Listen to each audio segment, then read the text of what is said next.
The air in Big Cypress had a particular weight to it, thick, wet, and always smelling faintly of decay.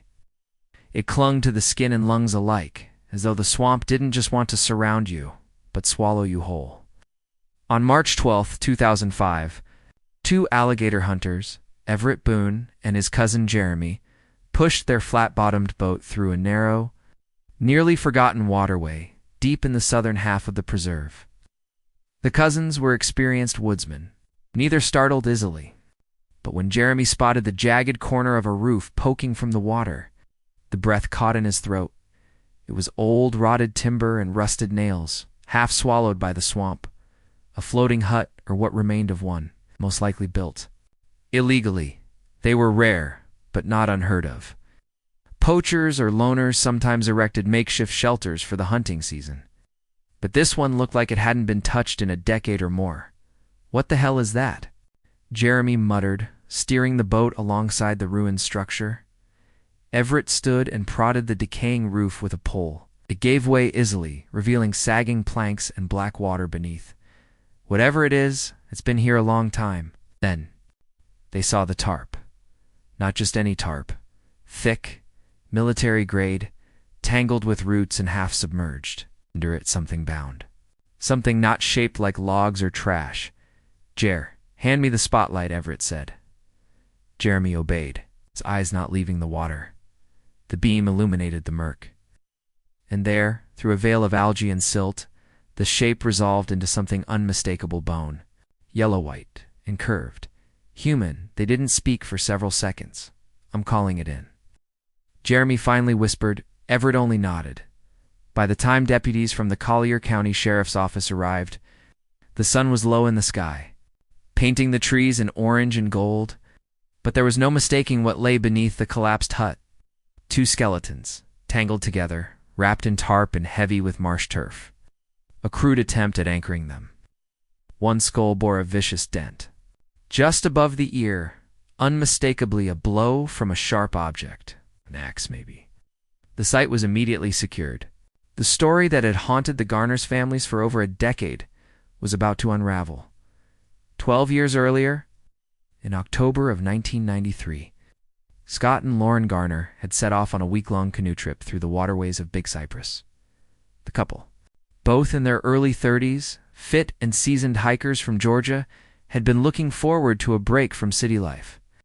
They'd charted a challenging route, loaded their new canoe with gear, and even brought along an expensive GPS beacon, a luxury at the time. Before launching, they checked in at the ranger station, left their itinerary, and told Lauren's sister they'd call in 7 days. That call never came. The first 2 days of the trip were uneventful, at least from what authorities could reconstruct. A single ping from the GPS beacon was received on October 28th. It wasn't a distress signal, just a location stamp. Probably Scott testing the device or marking a particularly beautiful area. The coordinates placed them at the edge of a region locals called Alligator Hook, a labyrinth of mangrove tunnels and shallow bogs so treacherous even hunters avoided it. After that, silence. When Lauren failed to check in, her sister called the park rangers. A search was launched within 24 hours. Helicopters scanned the skies. Airboats and foot patrols combed the marsh.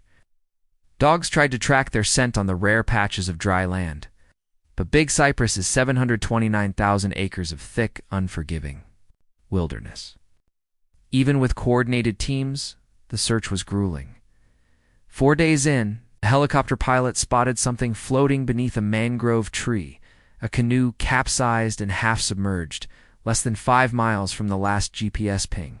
A life vest, an empty cooler, and a waterproof bag of clothes floated nearby. But the couple's backpacks, tent, food, documents, and the GPS beacon itself were gone. No blood, no signs of animal attack. Just a ghostly, abandoned boat in an ocean of green. Speculation bloomed. Some believed they capsized and drowned. Others suspected they'd gotten lost, succumbed to the elements.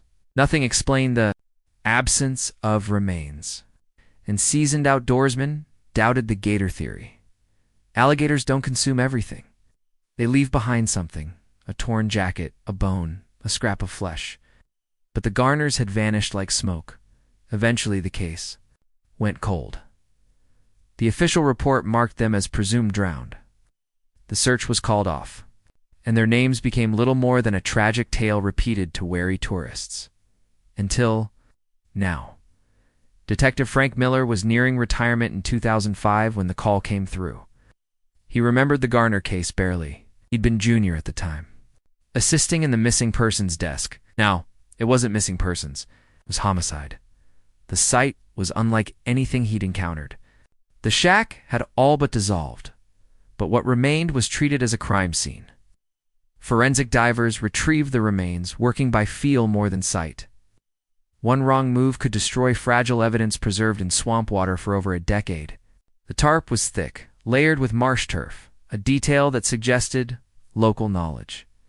Only someone who knew the swamp intimately would think to use that. Back on land, the skeletons told their own grim story. The male skull's trauma was unmistakable. A heavy blow, likely fatal. Both sets of bones bore marks of restraint. Rope or wire had been used to tie ankles and wrists. The killer had wanted to ensure they couldn't escape, even in death. Identification was the next hurdle. Dental records were incomplete. Swamp water had corroded most of the teeth. DNA was the last hope. Bone samples were taken and compared.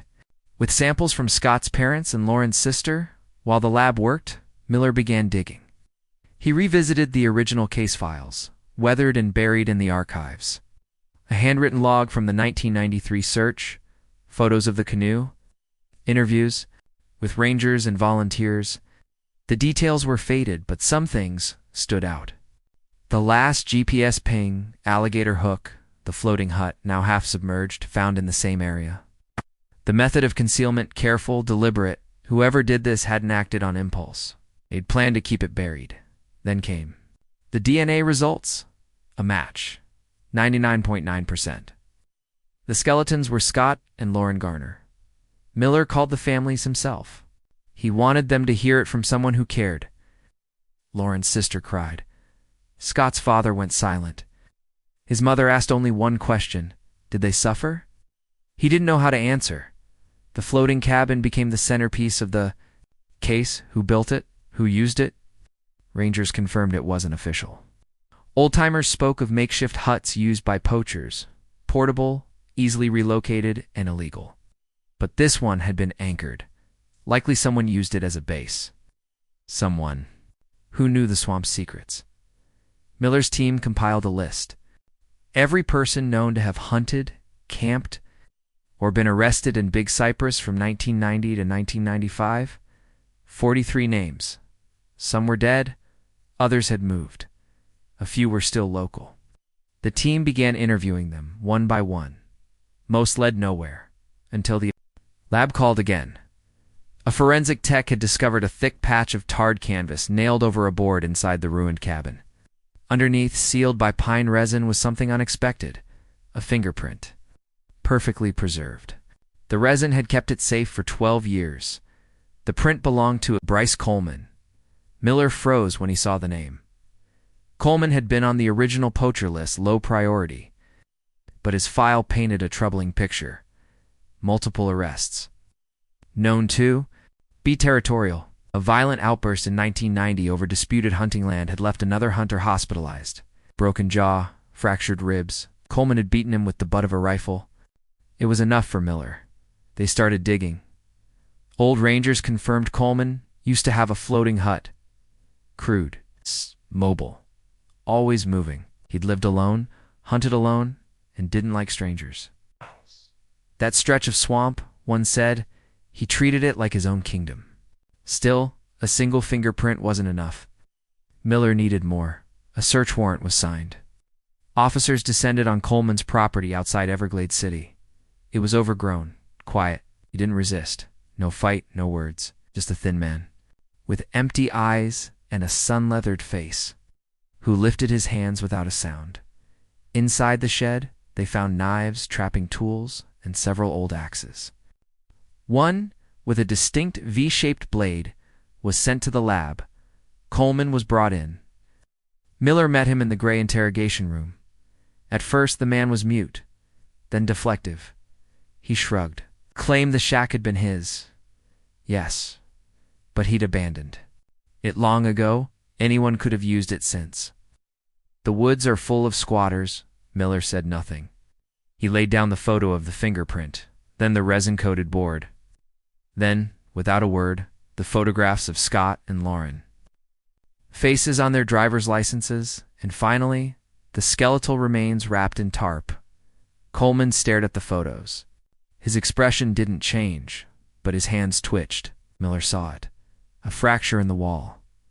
Then came the bluff. "We found the axe," Miller said. "It's yours. There's trace on the blade. We're matching it now." Wasn't true. They had no match yet, but Coleman didn't know that his mouth opened, closed, opened again, and then he spoke. What he said would haunt Miller for the rest of his life. He didn't cry. He didn't flinch. He just started talking slowly at first. Then, with the strange rhythm of a man recounting a story he had told himself so many times it had lost its horror. "It was a Thursday," Bryce Coleman said, his voice dry low. "October weather was good. Real clear." Detective Frank Miller leaned forward slightly. The recorder was already on, silently capturing every word. Coleman sat across from him in the cramped gray room, staring at the table, not making eye contact. His hands, rough and scarred, stayed folded in front of him. They came out of nowhere.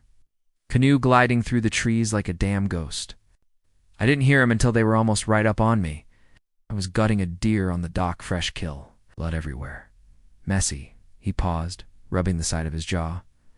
They saw too much. That's what it was.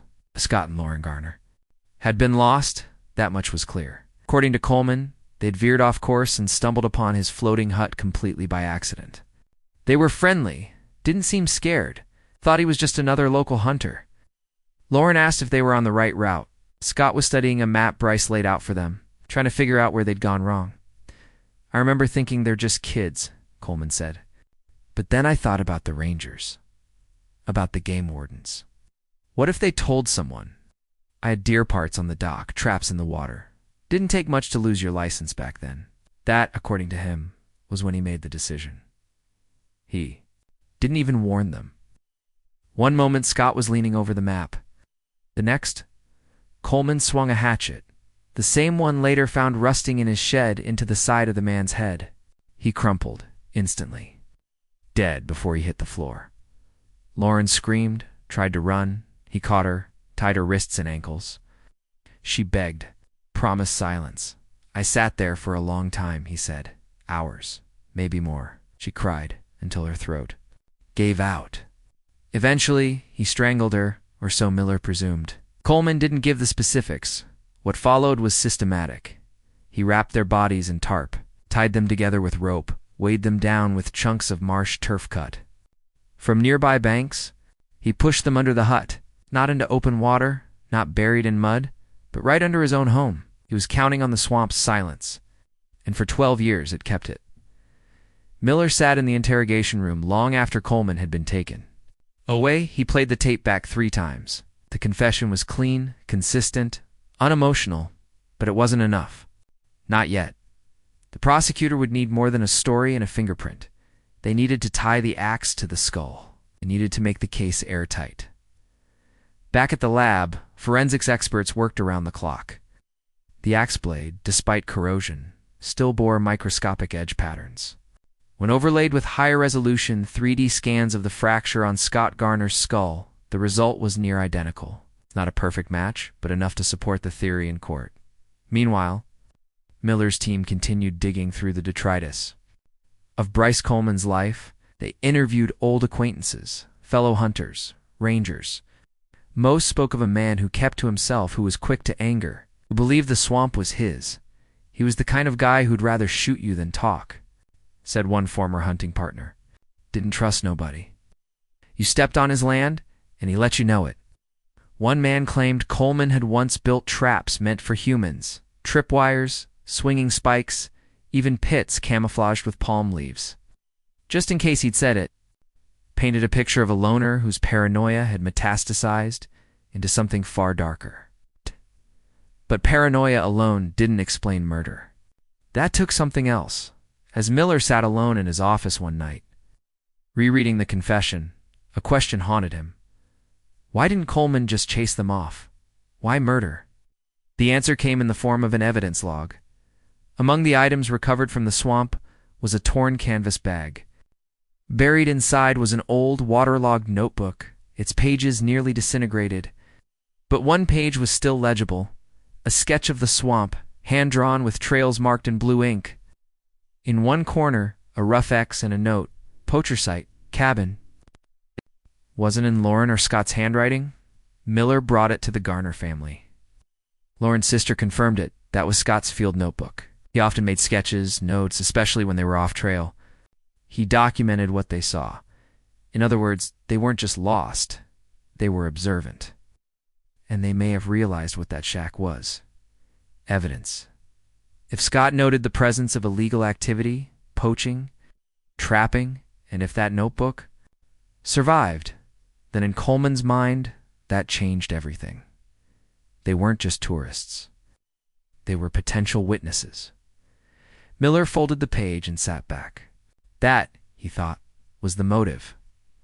With the fingerprint, the matching axe, the confession, and now the notebook, the case was rock solid.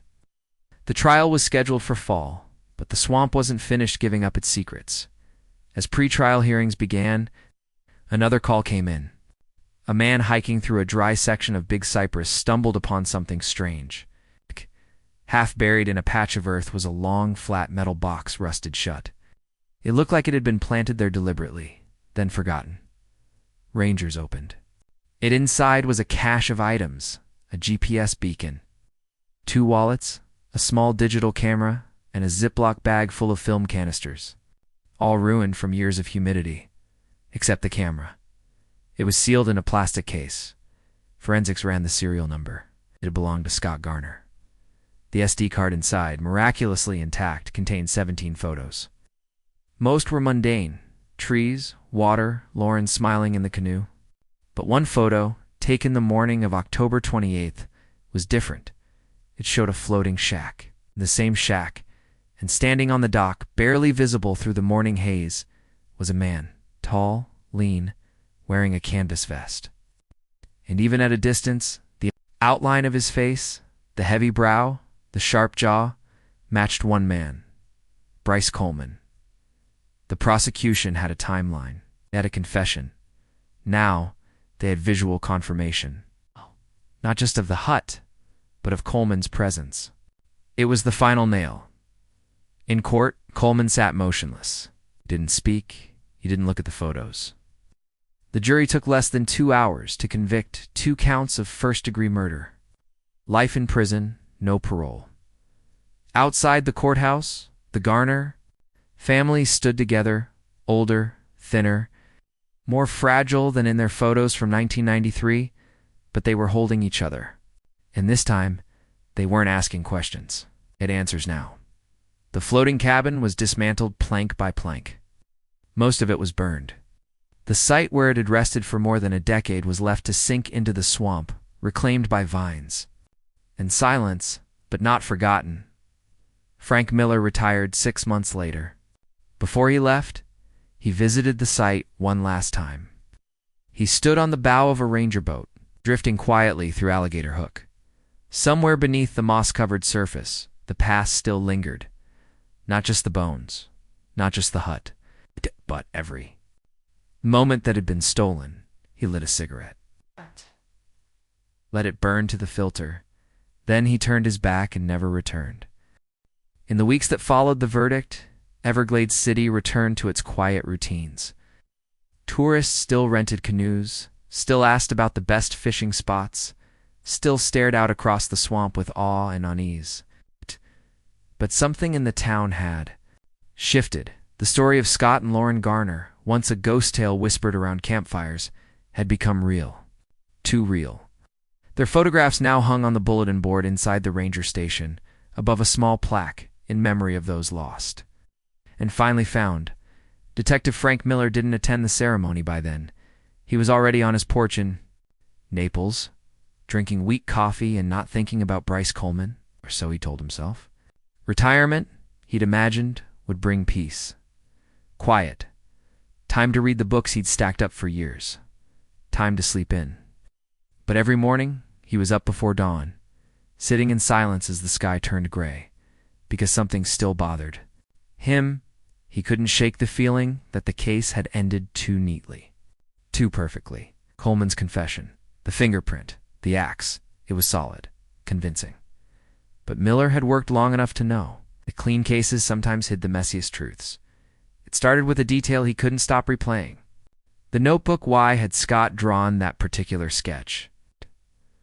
Why mark the shack with an X? There were dozens of strange, rotting structures scattered across Big Cypress. Why that one?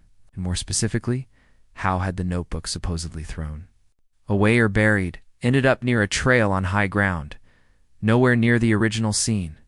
The box with the GPS and wallet, it was found near Bear Hammock, 15 miles from the murder site. Bryce Coleman had said he'd dumped all of the couple's belongings into deep water, that he'd wanted them gone, irretrievable, but something, or someone had moved them. Miller found himself standing in his garage one humid morning, staring at the cardboard box he'd packed his files into. He had no jurisdiction now, no badge, but he opened it anyway, found the crime scene photos, the evidence logs, his aerial maps, and a copy of the original ranger reports. There, buried in the fine print of a daily log from October 1993, was a single-line 10/21 unpermitted floating structure seen near Alligator Hook. Ranger noted smoke at dusk. No contact. That was a full week before the Garners disappeared. And the ranger's name. Doug Harrow. Frank remembered Harrow, a loner, quiet, retired a few years back. Lived in a stilt house along the Turner River, kept to himself, harmless. Or so everyone thought. The thing was, Harrow's name had never come up in the investigation. Not once. And yet he was one of the few people who would have had intimate knowledge of that stretch of swamp. He would have known every illegal structure, every hidden path, every place someone could vanish. Miller called a friend still active. In the department, it's just a favor, he said, off the books. I just want to know if Harrow was ever interviewed in the Coleman case. The answer came back quickly, no, not once. The Garner case had been treated as a self-contained event. Coleman was the killer, the cabin was his, the evidence spoke for itself, but the box found near Bear Hammock? That was an outlier. Now Miller couldn't ignore it. The next morning, he drove to Harrow's house. It was a 2-hour ride inland, through a road mostly used by birders and eco-tourists. The house, when he arrived, was exactly as he remembered, raised on stilts, hidden by mangroves, the dock lined with old fishing nets and buckets. It looked like it hadn't changed in decades. Doug Harrow answered the door slowly. Looked older, thinner, sun-browned, and weathered like driftwood. But his eyes pale blue, sharp hadn't dulled. "Frank," he said, "didn't think I'd ever see you out here." "Didn't think I'd ever be back," Miller replied. They sat on the porch with tin mugs of coffee, the silence between them filled with insect drone and the creak of the dock in the breeze.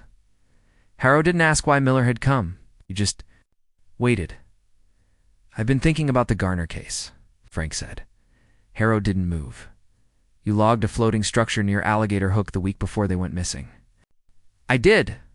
You never mentioned it during the investigation." "I wasn't asked." Miller waited, but Harrow offered nothing else. "You know what we found, Doug? You read the papers, saw the photos? 2 people murdered, covered up for 12 years, I saw," Harrow said, sipping his coffee. "Bad business. I think someone helped Coleman after the fact. Helped hide their gear. Maybe destroy evidence. Maybe more." Silence. Then Harrow said, "That your theory?" "Yeah, more silence." Then Harrow asked, "Why me? You were there? You knew that cabin. You logged it." Harrow set down his mug. "I saw the smoke. That's true. I didn't go closer. Place gave me a bad feeling. A lot of things in that swamp I didn't poke my nose into. Like poachers, like worse." Miller leaned forward. "Worse?" Harrow's jaw tightened. "That part of the swamp? It ain't like the rest. You know it. I know it. Things disappear out there. Animals, people. You try to shine too much. Light on it, and the swamp pushes back. That sounds like a story, Doug. It is. One, I believe. Miller studied the man's face. There was no lie in it. But maybe something else, something close to fear. You ever meet Coleman? Miller asked. Harrow nodded.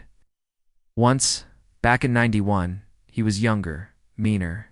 Shot a gator right near a no-hunt zone. I let him off with a warning. Shouldn't have. You think he acted alone? Harrow's eyes flicked to the trees. I think he thought he did. Miller stood. He knew he wouldn't get more. But the conversation left a cold knot in his gut.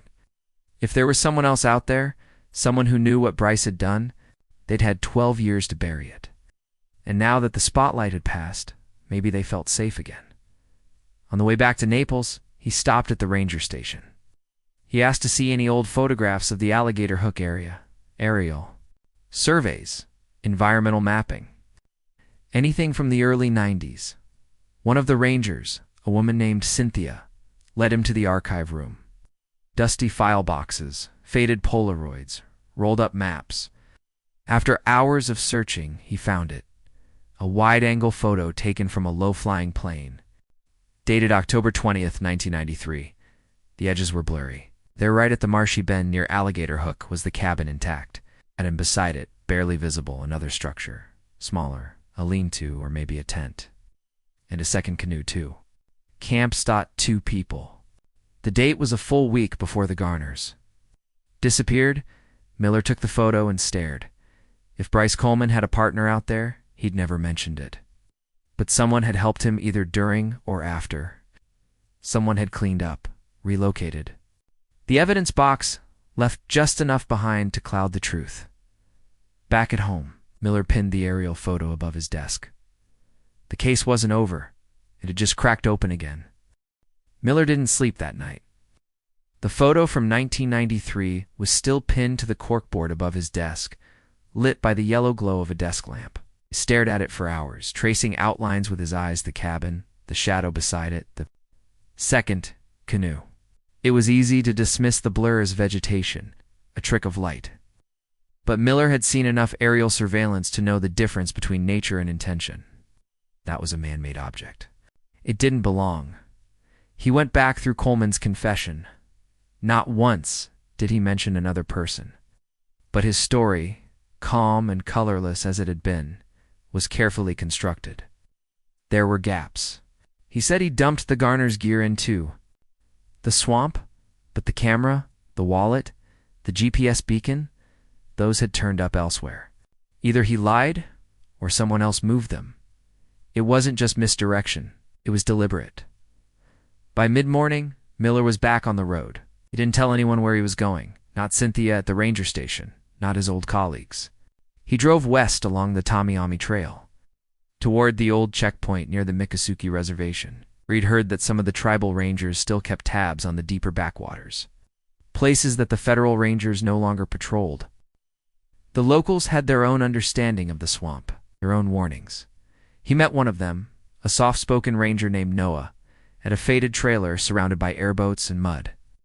They spoke on the dock, watching the water slosh beneath the Cypress knees. Noah listened quietly as Miller explained the history, the Garners, the cabin, Coleman's arrest. Then Miller showed him the photo. "Do you recognize this second structure?" Miller asked. Noah squinted. "Could be a Skinner tent. Small game trapper, maybe? Anyone still active in that region back in the '90s? Noah nodded slowly. There were a few. Old guys, mostly. Didn't talk much names? Noah paused. There was a man Weller. Hank Weller. Not a Miccosukee, but he married into the community, lived off-grid most of his life, had a camp somewhere between Alligator Hook and Lost Dog Bend. Never. Took part in federal census. No permits. Always moving. Miller wrote the name down. Still alive? Noah shrugged. Haven't seen him in years. He was getting old even back then. Might have moved further inland. Or died in the swamp. That afternoon, Miller drove to the county records office. He searched for any mention of a Henry or Hank Weller in the surrounding areas.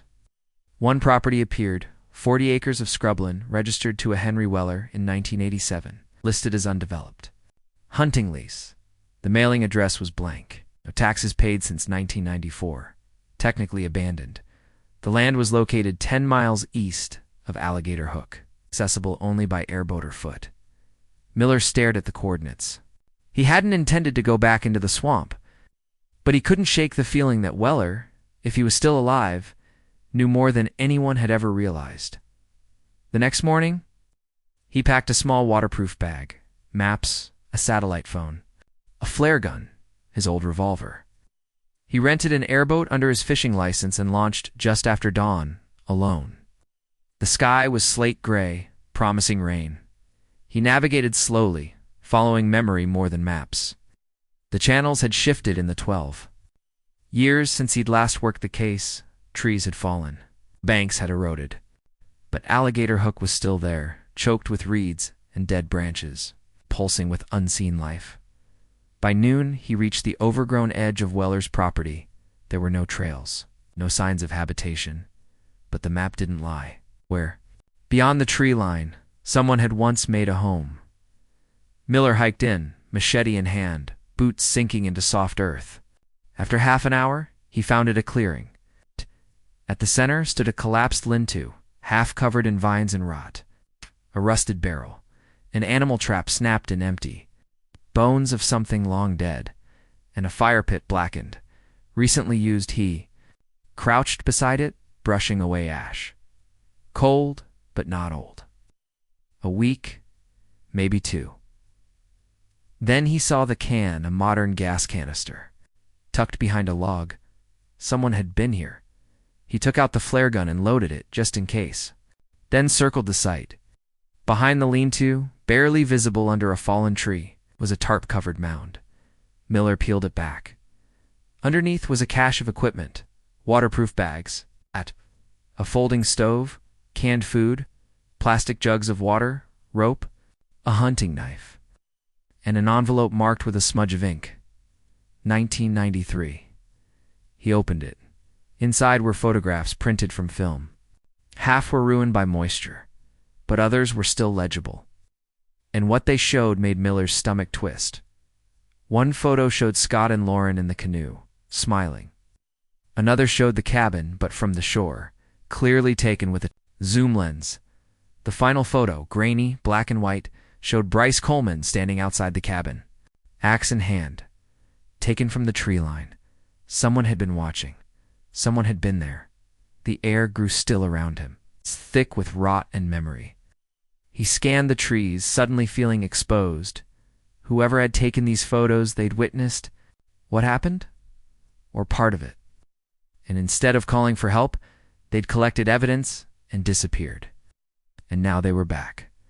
Miller packed everything into his bag and returned to the airboat. He didn't look back. As he pushed off into the water, thunder cracked in the distance. That night, he sat in his living room with the photos spread across the table. Whoever Weller was, he hadn't been just a recluse. He had watched, maybe helped. Afterward, the worst possibility crept into Miller's mind. What if Weller wasn't a bystander? What if Bryce Coleman hadn't acted alone? He reached for the satellite phone and dialed Cynthia at the ranger station. "Do me a favor," he said.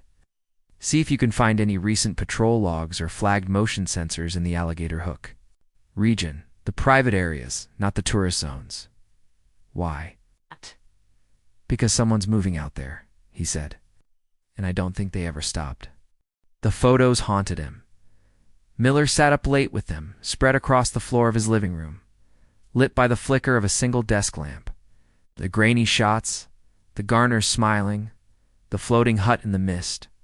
Coleman with an axe in hand were like echoes from the grave, but it was the final image, taken from the underbrush and focused directly on Bryce Coleman, rattled him to his core. Someone else had been there, not passing through. Watching, he couldn't shake the implication. Ow. The photographer had known. Something. Maybe everything. And for over a decade, they had said nothing. Cynthia called back the next morning, her voice tight. "You were right. One of our off-grid trail cameras picked up motion on the southeast edge of Bear Hammock 3. Nights ago. Human silhouette around 6 won? Maybe more. No gear, no canoe, on foot. That's Weller's direction, Miller said. Exactly. I'm flagging it, but, Frank, should I bring this to FWS or the sheriff's office? No, he said. Not yet.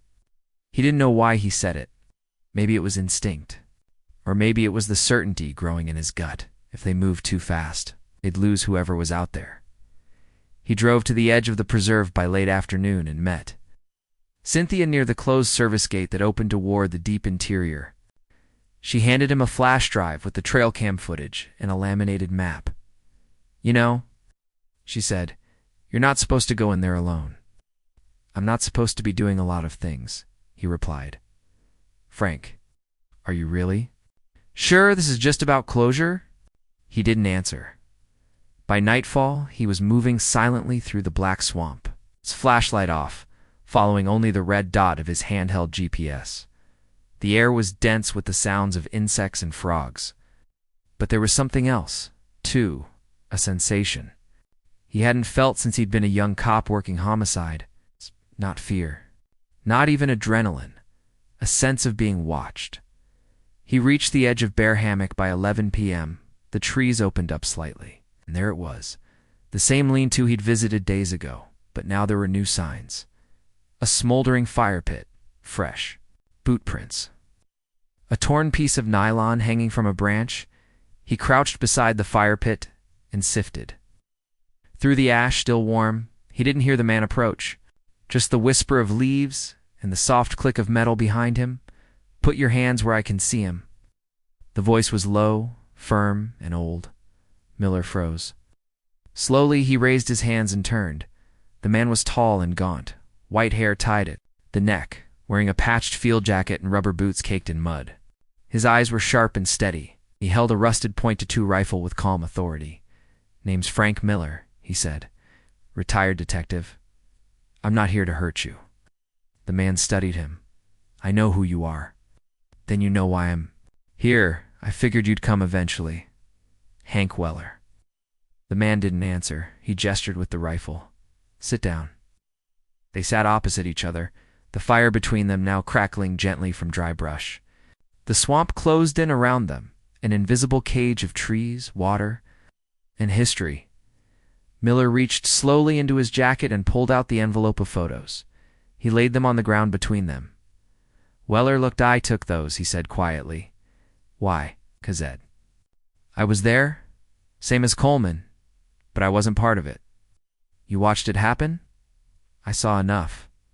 Then why didn't you stop it? Weller didn't answer immediately. He stared into the fire, his face hard in the red light. I didn't know what was happening at first. They paddled up to that shack like they were sightseeing. Coleman was already on edge. I hadn't slept in 2 days. Paranoid. Thought the feds were onto him. When the boy got out and started asking questions, asking about traps, hunting licenses, I saw the switch flip. So you watched him murder them. Weller didn't look away. I watched him swing that axe. Yeah. The girl screamed. Ran toward the trees. I moved. I was going to do something. But he caught her before I could get close. Why didn't you come forward? Who would have believed me? He said bitterly. A poacher. A ghost. I had no license, no ID, no name anyone knew anymore. Coleman had already buried them under the damn cabin by the time I came back the next morning. You could have gone to the Rangers. I left. Evidence. What kind of evidence? Weller hesitated. The gear, the camera, the wallet. I didn't want it left there. Figured if someone found it, they'd start asking questions. So I took it. Hid it. Buried it. I thought it was the least I could do. It wasn't the least, Miller said coldly. Weller looked away. I was afraid. They sat in silence for a long time. Miller watched the old man's face, weathered and sunken. There was no deceit there, just decades of guilt. Finally, Weller spoke again. I've been back every year since. To the site, I knew one day someone would find it. I didn't think it'd take 12 years. He came back. The night we found the bodies, Weller nodded. I was close, saw the lights, heard the engines. I knew it was over. Miller pulled out the last photo, the one of Coleman with the axe. This picture could have put him away a decade ago. I know. I keep it. Weller looked up at him. Because I wanted to remember what a coward looks like. Miller didn't ask if he meant Coleman or himself. They slept in shifts that night. Miller awoke to find Weller gone. Simple note left near the fire. I'm not running, but I'm not coming back either. The next day, Miller turned over the photographs. The note and a taped statement to the Collier County Sheriff's Office. Weller's full confession was on it. A timeline. A list of the items he'd moved. Description of what he'd seen. The district attorney reviewed the materials. Legally, there was no charge they could make stick. Weller had not participated in the murders, and the statute of limitations had long since expired on evidence tampering. Still, the truth was out now, the whole truth. The department closed the Garner case for a second time, this time for good. Miller returned home, knowing the swamp had one less secret, but the Everglades never give everything back. They just decide what you need to know. The media frenzy began slowly, like distant thunder. A few local reporters ran the story. New witness emerges in Garner cold case, hidden evidence found in swamp. Then regional stations picked it up. By the time a national news magazine aired a special segment on the ghost of Big Cypress. The phones at the Collier County Sheriff's Office were ringing nonstop. But Hank Weller was gone. There were no confirmed sightings. No trail cameras caught his return. Some believed he'd crossed into the Miccosukee tribal lands, where he might still have family. Others thought he'd simply walked deeper into the wilderness, as so many others had before, and let the swamp swallow him whole. Frank Miller didn't engage with the media. When the sheriff's office asked if he'd do an interview, he refused. His name still made the rounds. Retired detective cracks 12-year mystery, they wrote. But he stayed quiet. The story to him was already over, or so he thought. On a Friday morning in early November, nearly 6 weeks after the final files had been archived, Miller received a package. No return address, no postage, just dropped through the mail slot. At his home in Naples, inside was a single item, a cassette tape. Labeled in ballpoint ink, Cabin, October 28, 93. He stared at it, unmoving, for nearly a minute. Then he went to the garage, where his old tape recorder still sat on a shelf beside rusted tools. He blew dust from the player, slid the cassette in, and pressed play. The static hissed for several seconds. Then voices, Scott Garner's voice, unmistakable, crisp, even after 12 years. You sure this is the right turn? Then Lauren, that marker was supposed to be 100 yards back. I think we overshot it.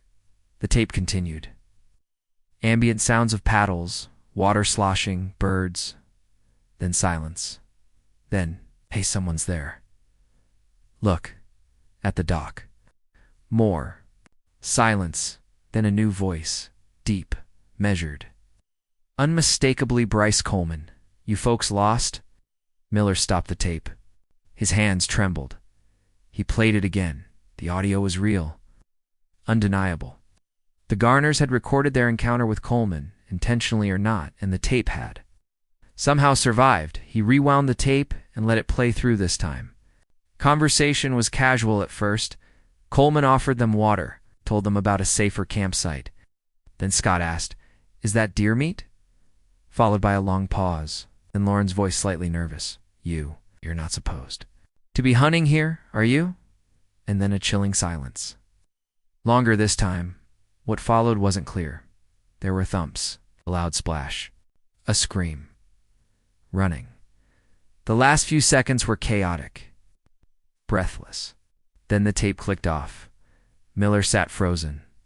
The tape had never been logged, never found during evidence recovery. It's not in the GPS box, not in any of the recovered bags. Which meant someone, possibly Weller, had kept it separate all these years. Or someone else. Miller turned the cassette over. On the back, scratched faintly into the plastic, was a set of initials, D.H. Harrow. The retired ranger who'd reported the smoke near Alligator Hook back in '93. The same man who, during Miller's visit weeks earlier, had acted calm, collected, and oddly evasive. And suddenly, something else clicked. A memory from Harrow's front porch, the battered boombox sitting beside a pile of old cassettes. Miller hadn't thought anything of it at the time. Old ranger, listening to old music. But now, he dug through his storage box, found the 1993 ranger duty logs. And there it was. Harrow had been on patrol the day after the Garners. Disappeared, assigned to the Alligator Hook. Perimeter, which meant he had time to find the site, time to find the tape, time to decide to keep it. Miller picked up the phone and called Cynthia at the station. "I need you to pull Harrow's full patrol report from October 29th, 1993. Detailed route log, GPS stamps, everything." There was a pause on the line. "Frank," she said, "Doug Harrow died 2 nights ago." Miller gripped the phone tighter. "What?" "Heart failure. At his house. Neighbor found him." Silence stretched between them. "I'm sorry," Cynthia said softly. Miller hung up without responding. That night, he drove to Harrow's stilt house along the Turner River. The property was taped off, but no one was guarding it. The crime scene techs had already come and gone. Officially, it was listed as a natural death. But Miller didn't believe in coincidence. Inside, the house was exactly as he remembered.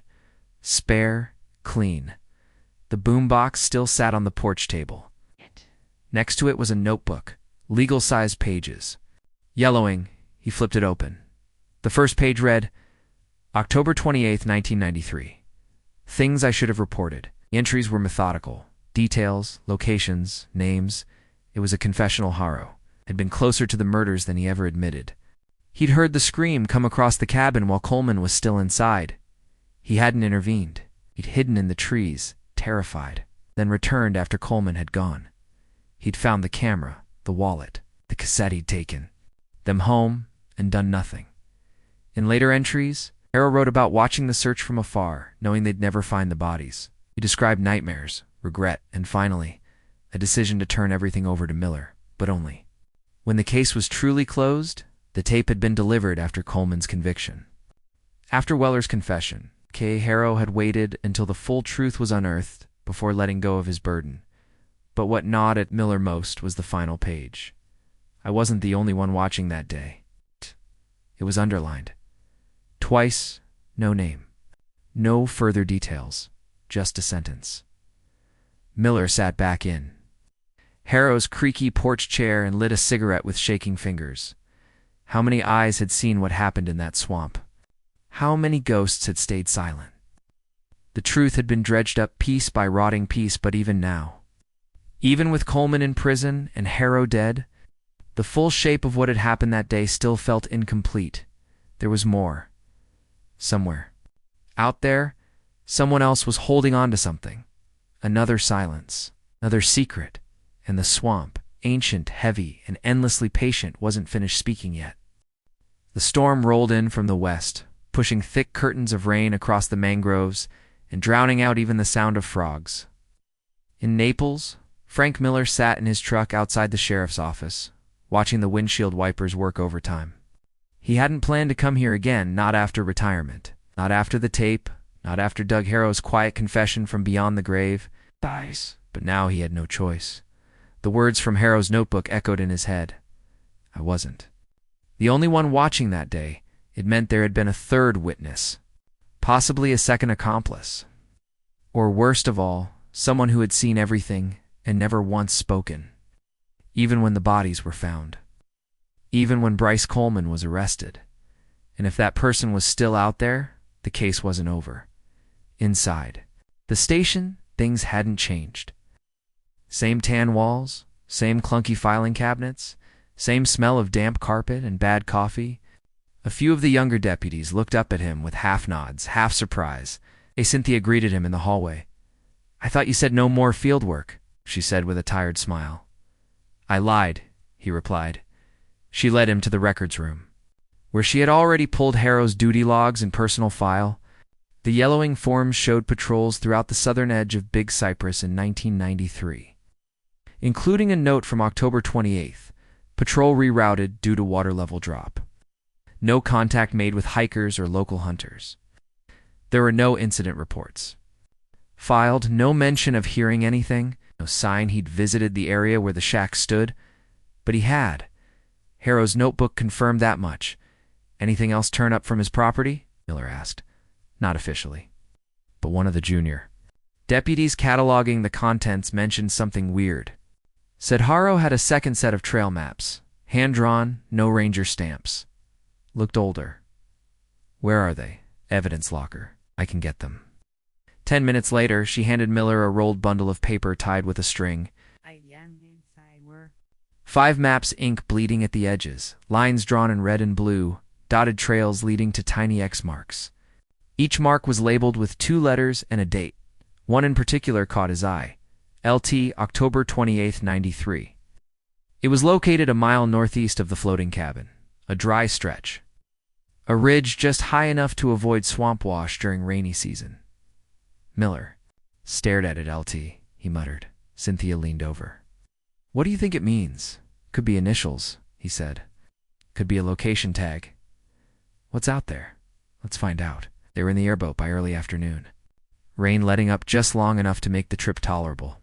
Cynthia piloted while Miller sat in the bow, eyes scanning the trees for signs. A trail marker, a broken branch. Anything. They reached the site after 2 hours of winding through tight water channels. The ridge was just as the map suggested. Elevated ground, overgrown with vines and palmetto, but solid. Dry enough to walk on. They hiked in silence until Miller spotted something glinting through the brush, a small solar panel. Half buried under leaves, he knelt and cleared the debris. Beneath the panel was a sealed plastic box wired to a motion-triggered wildlife camera. The device was old, but intact. Cynthia whistled. Somebody's been keeping tabs on this area, eh? Longtime Miller popped the latch. Inside, for memory cards, they took them back to the station. What they found changed everything.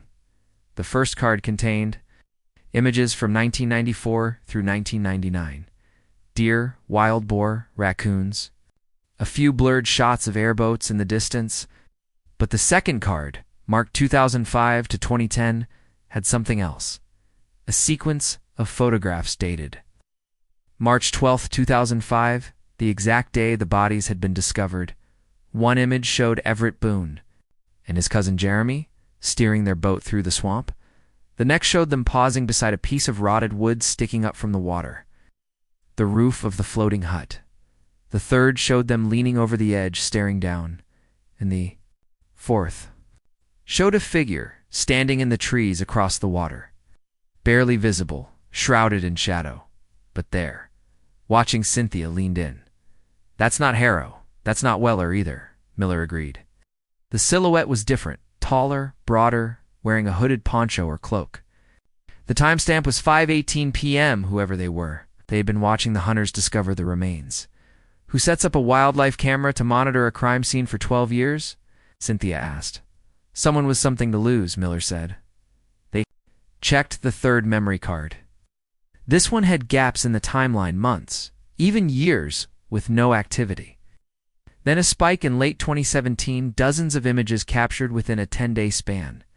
All night shots. A person, unidentifiable, walking toward the ridge with a heavy backpack. Returning empty dash, handed another shot. A shovel, a large black plastic bag slung over one shoulder. What the hell were they digging for? Cynthia murmured. Miller stared at the images. They were methodical, precise. The person always moved the same way, always came from the same direction. Northwest, toward the older ranger stations. Is this person burying something? Cynthia asked. Miller shook his head slowly, or uncovering something. They ran the GPS metadata from the camera's memory card. It gave them a radius, a patch of land no more than 30 feet wide. Marked on Harrow's map as LT October 28, 93 that night, Miller went home and sat with the printouts, piecing together every timeline, every photo, The final shot on the card had no human figure, just a photo of the clearing itself, at the bottom. Written in faded marker was a word, "last thing." He didn't sleep that night. By dawn, he and Cynthia were back at the ridge, this time with gloves, a ground-penetrating radar scanner borrowed from the Parks Department, and a permit that neither had asked official permission to use. After 30 minutes of scanning, they found it. A disturbance in the soil, about 2 feet deep. They dug slowly, carefully at first. It was just roots and earth. Then Cynthia's trowel clinked against something. Plastic. She pulled it up. A black contractor bag, triple sealed with duct tape. Heavy. They opened it. Inside was a decayed nylon rucksack.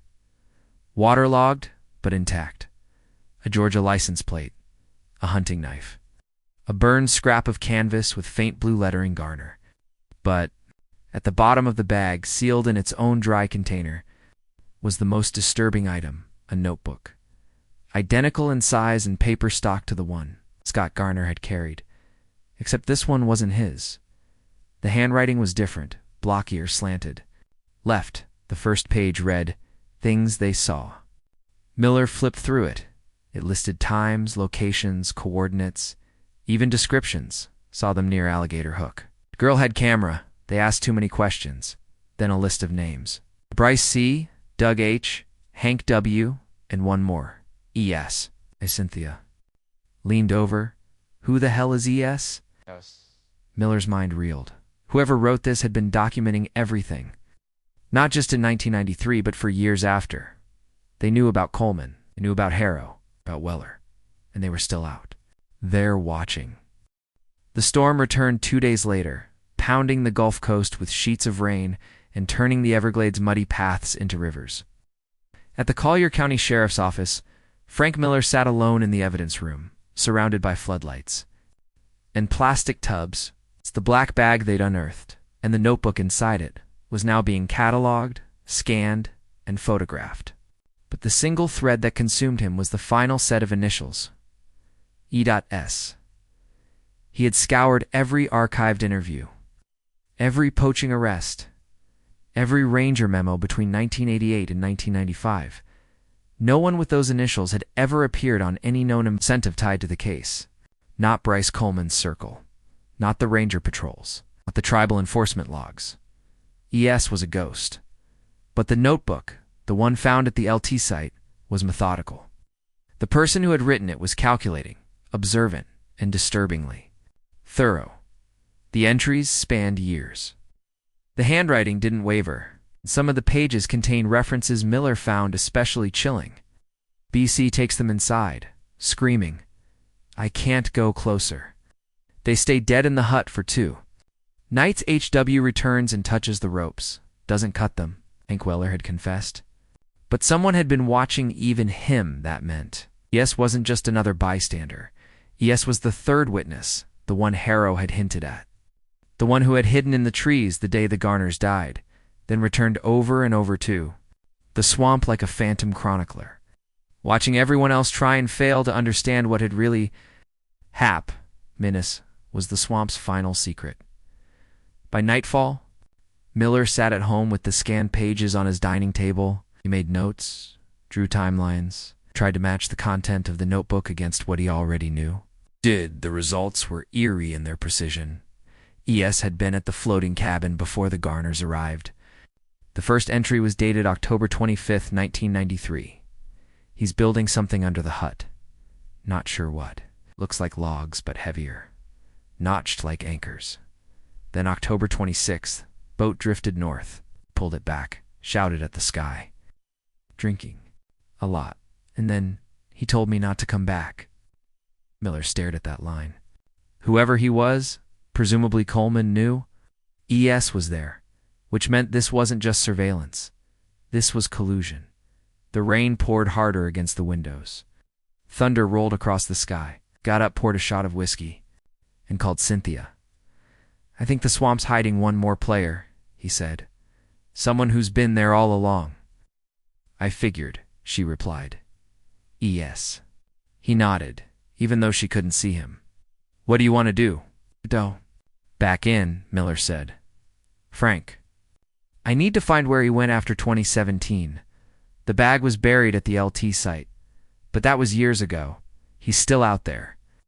He's been out there all this time, Cynthia sighed. We're going to get yourself killed, maybe, he said. But not before I get a name. They left at dawn. Cynthia brought 2 junior deputies, under the guise of surveying an abandoned poaching route. Miller had memorized every inch of ES's journal. The most recent entries, dated between 2015 and 2019, mentioned a new location, Black Root, marked with compass bearings and vague references to water depths, birdsong, and a distinctive tree with a lightning scar. They used the notebooks. Directionals, watching the sun, checking shadows, counting paces. It felt primitive, but accurate. By noon, they found it. A clearing deeper than any Miller had ever entered, hidden behind a wall of mangrove roots, so thick it formed a natural curtain. Inside, nestled in a dry patch of land shaped like a bowl, was a crude wooden shelter, new and occupied. They didn't move in fast. They circled, watching from the trees. Smoke curled up from a tin chimney fashioned out of old stovepipe. A rabbit carcass hung from a line. Plastic jugs sat in a row, labeled with dates and water levels, and then the door opened. The figure who stepped out was taller than Miller expected. Maybe mid-60s, lean but wiry, dressed in a patchwork of swamp gear and rubber boots. A rifle was slung over one shoulder, a machete at his hip, and his face narrow, with sun-creased skin and a scar running from his ear to his chin, was unfamiliar. Cynthia whispered, "Not Weller, not Coleman, not Harrow." "No," Miller said. "This is Ease?" They didn't confront him that day. They waited, watched him walk to the edge of the clearing, collect water, feed birds, return to the cabin. They left quietly. Back at the sheriff's office, Miller dug through historical arrest logs, property, transfers, even voter rolls from the late 80s. Eventually, found a single connection, a poaching case from 1990, dismissed due to lack of evidence. The suspect had vanished before his court date. Name, Elias Stroud. Initials, E.S. No known. Address, no family. Age at the time of the arrest, 29. He would be 64 now. Miller printed the file and laid it beside the scanned pages of the journal. The handwriting samples matched. Elias Stroud had been hiding in the swamp for over 30 years. But why? The next morning, with an official warrant, they returned. This time, they made themselves known. For officers fanned out through the underbrush. Cynthia hailed the hut from the clearing. Stroud didn't resist. He stepped outside slowly, raised both hands and smiled. "I knew someone would come," he said. Eventually, inside the shelter, they found more notebooks. Dozens, one for each year. Each one chronicling the swamp.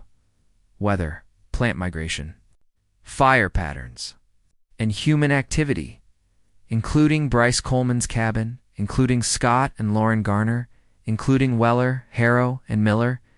"You watched all of it," Miller said. Stroud nodded. "I wanted to understand it. The violence, the silence. You don't get that from the outside. You could have stopped it." Stroud didn't respond. In the final notebook, the one marked 2024, there were only 2 entries. "I think the storm is coming back. I wonder what they'll do when they realize I'm not the last?" Miller closed the book, the weight of it heavy in his hands. Not the last. Stroud was another witness, another silence.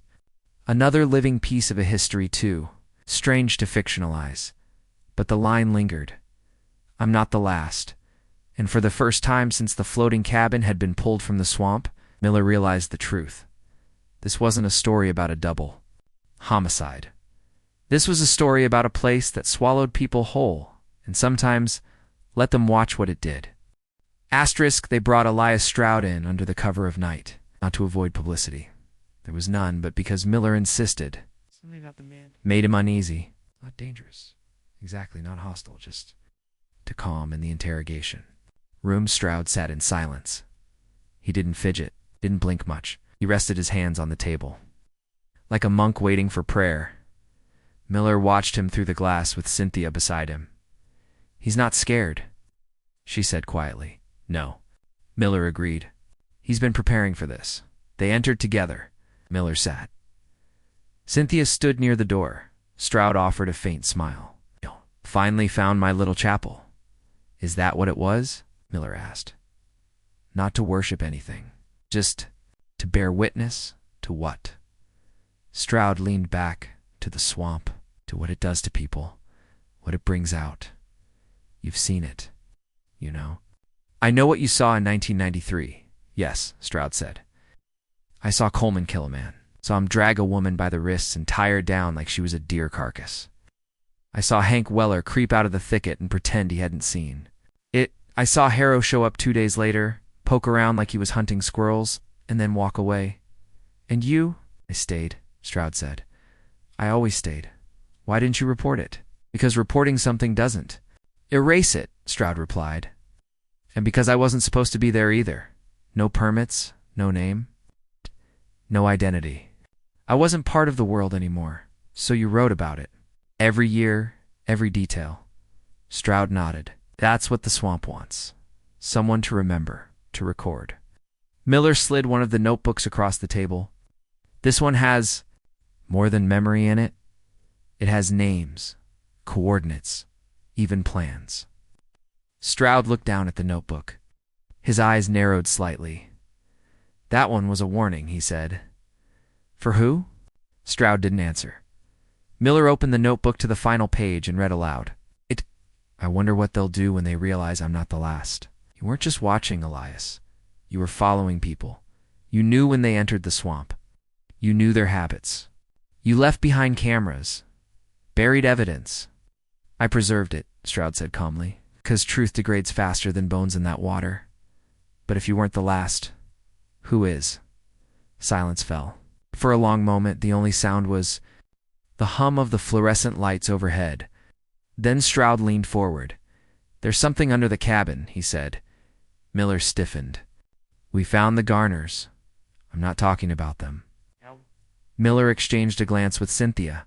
"What else is under there?" Stroud's eyes gleamed. "Something older." They ended the interview and pulled the archived files, the original. Excavation reports from the floating cabin mentioned the recovery of 2 skeletons, both presumed to be Scott and Lauren Garner. But no further digging had been conducted beneath the structure. The swamp floor had been left largely undisturbed, partly to preserve what was left, partly because the case was considered solved. But now there was a new suggestion, that the murder site had a deeper history. It's a darker one, Miller coordinated, with the forensic unit. They returned to the site with ground-penetrating radar and portable dredging tools. The water was higher than in 2005. But the GPS coordinates of the collapsed cabin matched exactly. The initial scans showed dense sediment. Expected after years of marsh buildup, but at a depth of 6 feet, they hit something, not wood, not stone bone, and not 2 skeletons. For 2 adults, 2 smaller. The remains were tangled, decayed, but certain details were impossible to miss.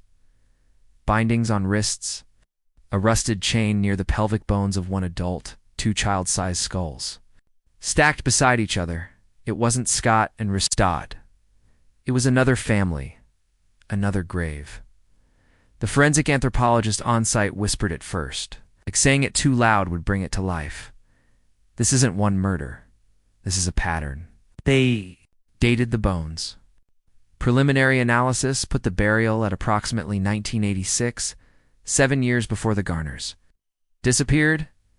Miller stood at the edge of the water, mud climbing his boots, and stared at the dark hole. The swamp hadn't just been silent for 12 years, it had been silent for decades. They took Stroud back in for questioning. When Miller confronted him with the discovery, Stroud didn't flinch. "I knew they were there."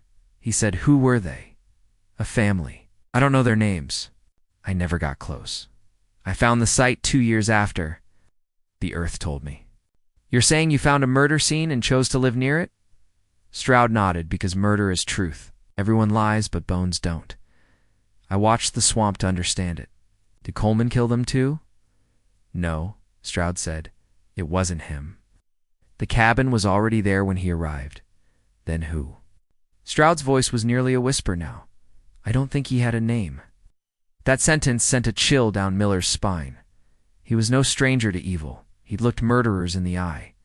But Stroud wasn't describing a person. He was describing a force, a presence. The swamp itself made flesh. You're not talking about a man, Miller said. Stroud just smiled that night. Miller and Cynthia went back through the oldest missing persons reports they could find. It took time, but eventually they uncovered it. A family of 4, the Reeds last seen on a camping trip to Big Cypress in late summer 1986. 2 parents, 2 children. No remains ever found. No suspects ever named. They had vanished. Until. Now the records were incomplete. No one had connected the dots. The swamp had swallowed them. The world had moved on until the cabin surfaced, until the Garners stumbled across the same cursed place. 7 years later, until Elias Stroud wrote it all down. The next morning, Miller sat across from him one final time. You said you weren't the last. Stroud nodded. You meant there's someone else still out there, yes? Who? Stroud didn't answer, closed his eyes and whispered, You've seen the pattern. 2 bodies in 93. 4 in 86. But the cycle goes back further. How far? I stopped counting after 12. 12 what? 12 people? 12 families? The room went silent. Frank Miller stood slowly, heart pounding. Thought this was a case? It wasn't. It was a history. A long, hidden, bloody history, buried beneath the murk and roots of Big Cypress. And the final chapter had yet to surface. The sun hung low and orange behind the cypress wall as Frank Miller stepped off the airboat for what he knew would be the last time. Behind him, the team was quiet rangers, forensic techs, a deputy coroner waiting for orders for the next inevitable thing to be pulled from the muck. They were back at the cabin site. Or rather, what was left of it. The water was receding. An unusual drought had dried the upper flats of Big Cypress, exposing roots and things never meant to be seen again. The hut's footprint was now bare. Bones had already been retrieved. First, the Garners, then the Reeds. But the new scan from the previous day showed something else, anomaly. Just 10 feet east of the last grave. Miller didn't want to believe it, but he did. The forensic team started to dig at sunrise. By noon, the shape of another body began to emerge adult-sized. Curled awkwardly, as if bracing for a fall that never ended. Then another, beside it. Smaller, more fragile. That made 8, and then a third 9, 2 women, 1 man. Estimated burial year, late 1978. No identifying documents. Just scraps of weathered cloth, buttons, bone, and a single rusted metal locket with no photo inside. It was like the swamp had kept them in sequence. 7 years apart. Layers of the same story told over and over with different victims, and who knew how far back it really went? By the end of the day, they had a working theory. The cabin wasn't just a murder site. It was a ritual site. Pattern. Not just convenient. Not just hidden, but chosen. And someone had kept it going. Back at the sheriff's office, Elias Stroud sat unmoving in his cell. He hadn't spoken since the last interview, just stared out the window as if waiting for the moss to come creeping through the walls. Miller stood outside the bars. You kept records. You wrote everything down. But you never mentioned the Reed family, or the others. I didn't know about them, Stroud said. Not until later. They were already beneath me when I found the place. I didn't build it. Then who did? Stroud looked up slowly. His face was gaunt, pale, like he hadn't slept in weeks. Someone older, before me, before Coleman, before Harrow or Weller. A man, I only saw him once. When early 94, I went back to the hut. It was gone, mostly, flooded. But someone had left something near it. A rope tied into a loop. Clean, new. And the man. He was standing on the bank, across the water. Didn't move. Just watched. Did he speak? No, just stood there. Miller frowned. That's it? Stroud nodded. Cynthia entered. A moment later, her expression tight. You need to see this, she said. He followed her into the records room. On the table were 6 boxes, each marked with dates. Inside were old ranger logs, water damaged, some moldy, others cracked with age. Not digital, never scanned. These had been sitting in deep storage since the late 60s, and on several logs between 1970 and 1977 were brief overlooked entries. Unauthorized structure sighted south of Turner. Noke observed near old Cypress cut. No response from presumed squatter. No further action taken. But one log dated May 13, 1971 stood out. A ranger named Fielding Prout had written, observed man in black slicker walking away from floating structure near marsh basin. No vessel, no pack. Did not respond to hail. Disappeared into fog. Miller froze. Fielding Prout. I know that name, he said. He disappeared in 1973, Cynthia said. Boat found capsized near Devil's Backwater. No body ever recovered. Sat down staring at the entry. The same man. The same site. Stroud wasn't lying, but what were they dealing with? It wasn't just Coleman, or Weller, or Harrow. It wasn't even Stroud. It was a lineage. A legacy of silence and death passed down. From one invisible hand to the next. No motives, no witnesses, just the cabin. And the swamp that kept it. They reopened missing persons reports from the 1960s. Then the 50s. One deputy traced a family 3 people last seen. How? Traveling from Tampa to Everglades. City in 1956, never arrived. Another case in 1948, father and son duck hunting boat found. No trace of the bodies, and every 7 to 9 years, another echo, another pair, another disappearance, and then nothing. Until 1993, Miller drove back. To the clearing alone that night. He didn't tell Cynthia, didn't sign anything out. Just took the keys to the airboat and let the swamp carry him. The site was quiet, but not empty. He walked slowly toward the dried depression where the cabin had stood. Then he saw it. A figure, distant, at the tree line, tall. Still no flashlight. No movement. Miller didn't shout. He didn't move closer. He just watched. The figure remained for 20, maybe 30 seconds. Then, like a shadow folding into itself, it stepped back and vanished into the brush. No sound. No trace gone. Miller didn't follow. He turned and left the swamp. Never once. Looking back 3 days later, he retired again. Quietly. This time for good. The sheriff's office closed the extended Garner Reed Stroud investigation with 39 supplemental reports and 9 confirmed victims, but no charges. Not for the original murders, not for the unknown man in the trees, because you can't arrest a ghost a month later. Cynthia visited the cabin site alone. She left a wooden cross near, the reeds with 9 names carved into it. Underneath, she wrote, "The swamp took you. The truth kept you hidden. We remember." And for the first time in nearly 40 years, the site remained untouched. No new bodies. No new disappearances.